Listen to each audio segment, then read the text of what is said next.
I will never forget the sound of the wrapping paper tearing. It was the only thing anyone could hear.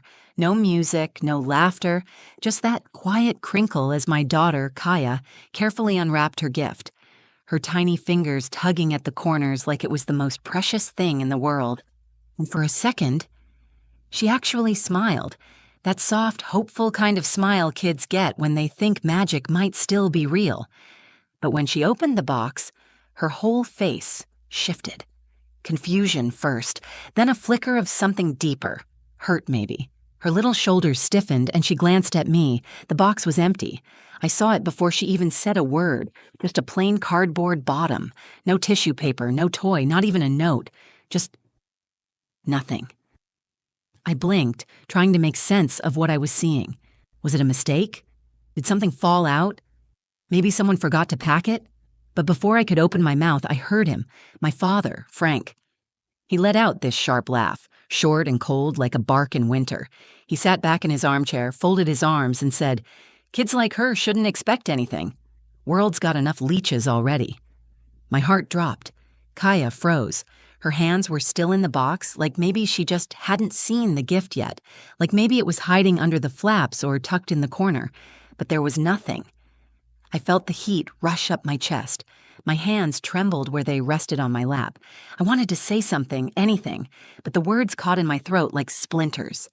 Then Sandra, my sister, snorted and muttered, "She's just like her mother, always expecting handouts. Worthless." My jaw clenched.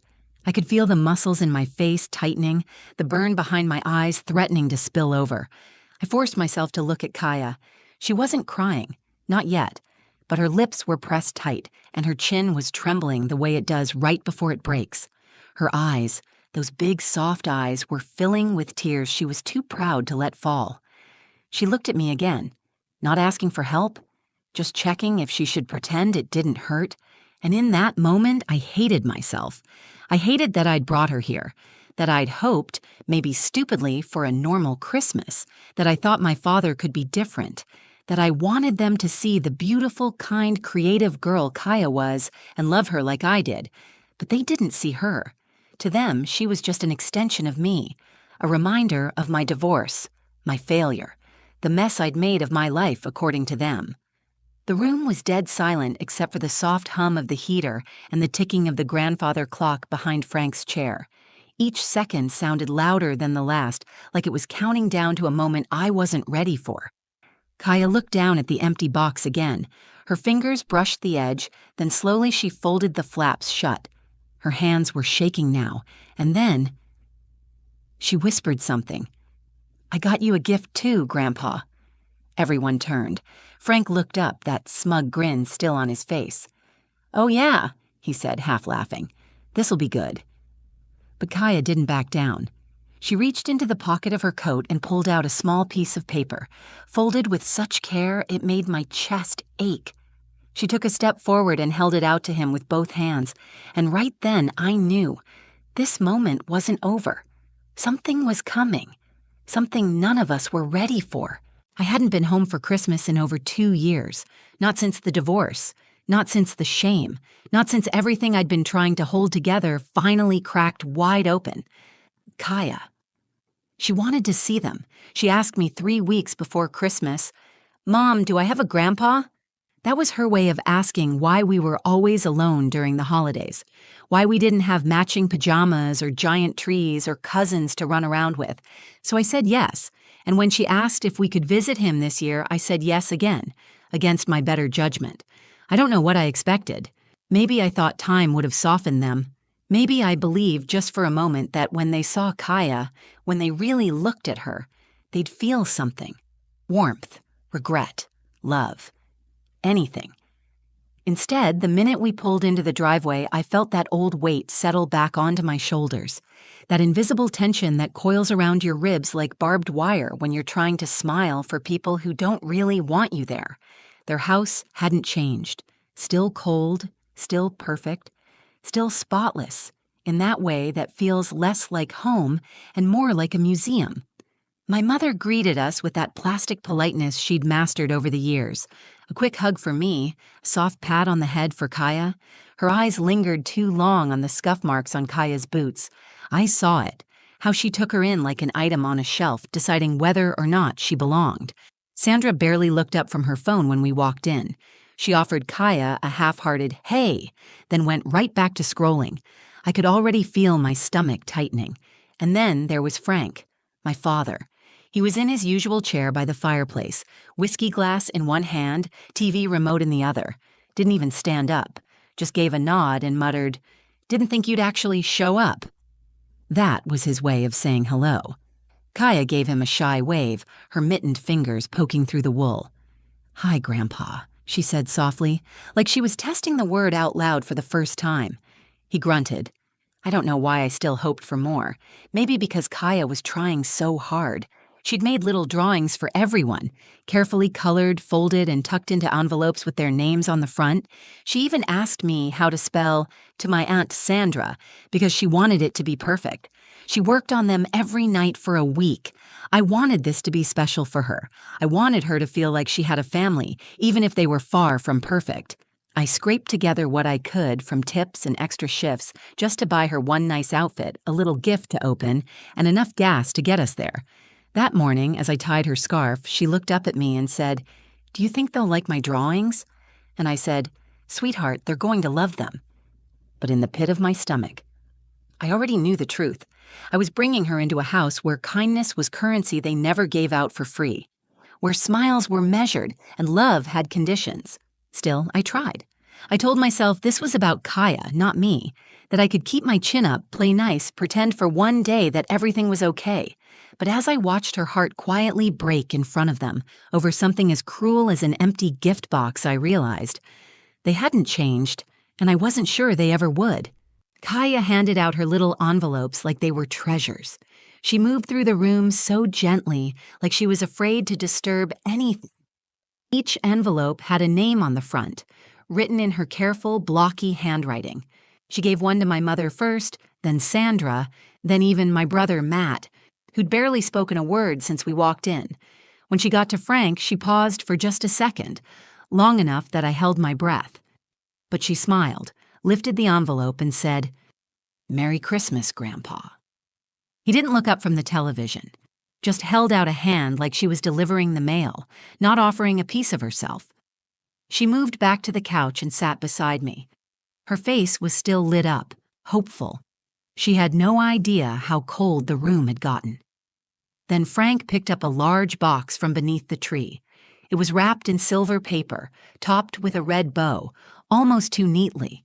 He held it out toward Kaya with a grunt. Her eyes widened. "For me?" He shrugged. "Says your name, doesn't it?" She looked at me first, like she needed permission. I nodded, even though something in my gut twisted. She scooted to the floor and pulled the box into her lap. Her small hands ran over the paper like it was sacred. I watched her savor every moment, the untaping of each edge, the careful unfolding. She wanted to remember it. Then the lid came off. She peered inside, and I saw it happen. The exact second she realized it was empty. Her face didn't crumple, not right away. Instead, her eyebrows pulled together in confusion. She reached in, as if something might be stuck at the bottom. She looked up at me, uncertain. There was nothing in the box. Nothing. Frank laughed, loudly this time. "What, you were expecting something real?" he scoffed, leaning back. "World doesn't give you gifts for just showing up, kid." Kaya blinked. Her hands froze. I couldn't move. Then Sandra, always waiting for a moment to cut deeper, chimed in from her corner of the couch. "Well, she is just like her mom, always expecting people to hand her things. It's no surprise." I felt it in my chest like a punch. I turned to her. "Sandra, don't." She raised a brow, smirking. "What? It's true." Kaya was silent now. The box still rested in her lap, flaps wide open, exposing the nothing inside. The room had turned on her, and I saw her realize it. I hated them. I hated them for making her feel small, for making her question her worth, for laughing like it was all a joke. I reached for her, but she didn't move. She just kept staring at the box like it might somehow fill itself if she waited long enough. Inside, I was screaming. say something, stand up, defend her, but I didn't want to make a scene, not in front of her. That's the thing about being in families like this.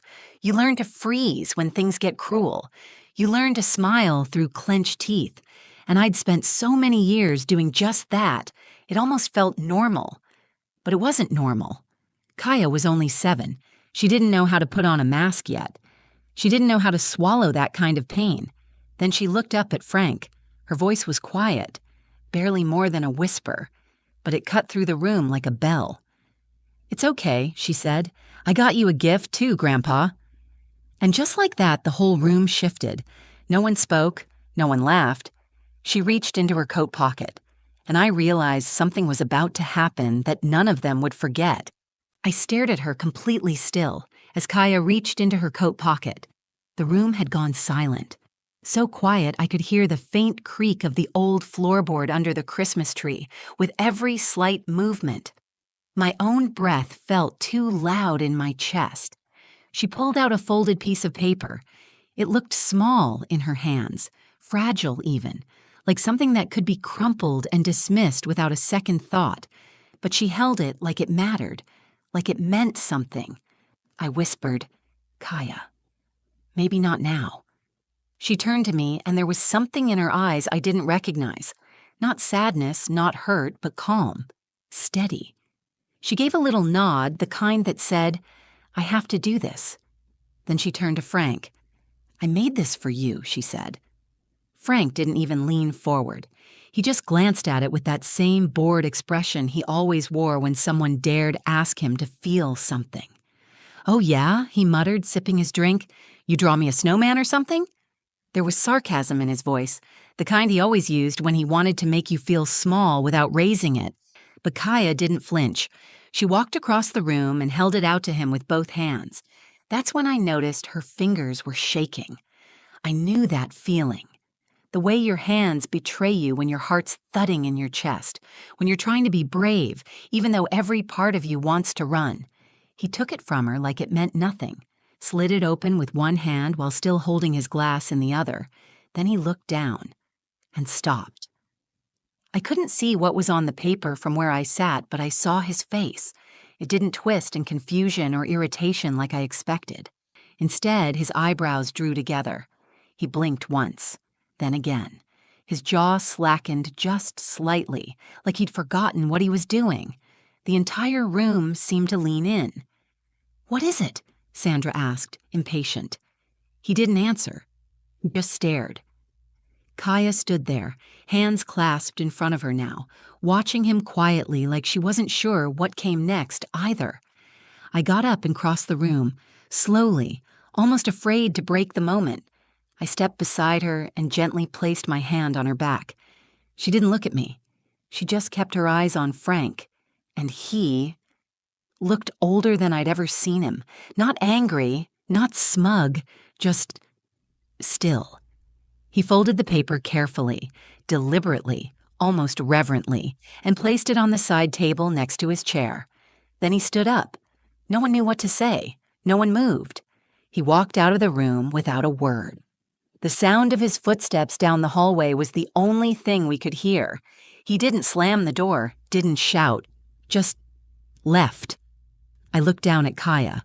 Her voice was quiet when she asked, "Did I do something wrong?" I knelt beside her, wrapped my arms around her, and whispered, "No, sweetheart. You did something brave." Sandra muttered something under her breath, but this time, I didn't care. Because I knew, whatever Kaya had drawn, whatever she had written, it got through to him in a way none of us ever could. She didn't fight back with anger. She didn't cry or scream or run. She gave him a gift, one that reminded him he was still human, even if he'd forgotten. And I think, just maybe, that scared him more than anything else. I didn't see my father for the rest of the day. He didn't return to the living room, didn't come back for dinner. Not even when my mother called out that dessert was ready, in that overly sweet tone she used when pretending everything was fine. Kaya didn't mention him again that evening. She played quietly with the ribbon from one of her other small gifts and helped me fold the wrapping paper scraps like it was any other night. But I could tell her mind was somewhere else. Every now and then, her eyes would wander toward the hallway where Frank had disappeared, like she was waiting for something. But nothing happened. Not that day. We left early the next morning. I told them we had plans back in the city, but the truth was, I couldn't bear to spend another second pretending. Sandra didn't even get up to say goodbye. My mother handed me a foil-covered plate of leftover ham and told me to drive safe. No mention of what happened. No one asked how Kaya was doing, and that, somehow, hurt even more. The ride home was quiet. Kaya stared out the window, watching snow blur past the trees. I reached over and held her hand at one point. She squeezed back. I didn't bring up the drawing. I didn't want to make her explain something that was clearly so personal. I didn't want to pull apart whatever magic had lived in that moment. But I thought about it the whole drive home. What had she drawn that made my father, the man who once called me too soft for crying at a movie, turn pale and leave the room without a word? I found out 4 days later. It came in a small, unmarked box left on our porch. There was no return address, just Kaya's name written in careful block letters across the top. She opened it slowly, like she wasn't sure if it was safe to hope. Inside was a tiny music box, old-fashioned, wooden, hand-carved edges with little roses painted around the lid. It played "Somewhere Over the Rainbow" when she turned the crank. And there was a note. It was just one line, handwritten in a shaky, unfamiliar scrawl. To the bravest girl I know. Thank you for remembering her. No signature, but we didn't need one. Kaya clutched the box to her chest like it was made of gold. She didn't say anything at first. She just held it and smiled. I sat down next to her on the floor and finally asked, "Kaya, what did you draw for Grandpa?" She looked up at me and said, "It was a picture of him holding hands with Grandma, and me." Her voice was soft.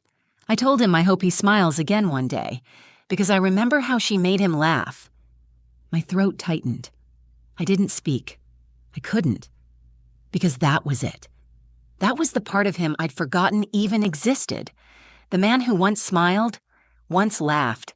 Before grief hardened him, before the years made him cruel, Kaya saw through all of that and gave him a piece of something he thought he'd lost forever.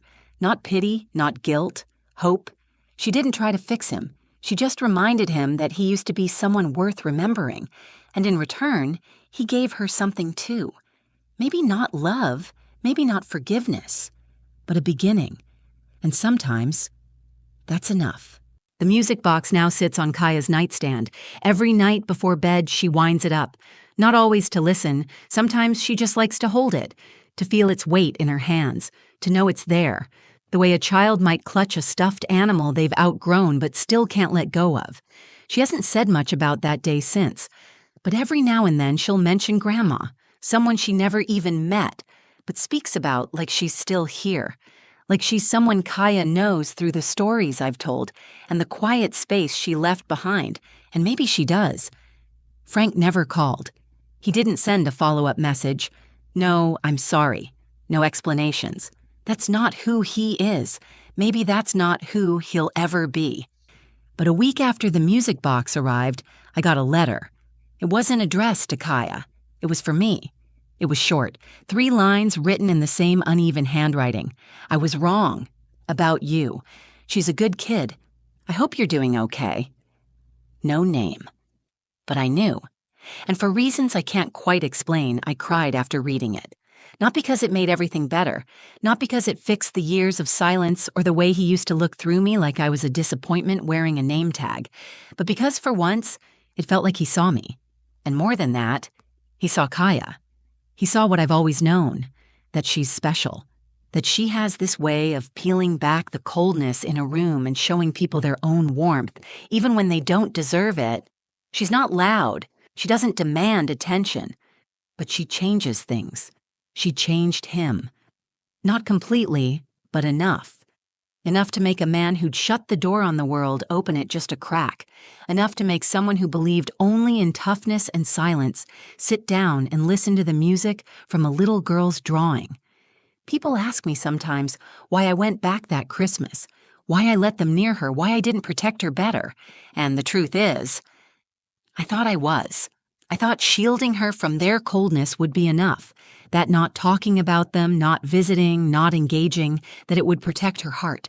But Kaya didn't need protection. She needed truth.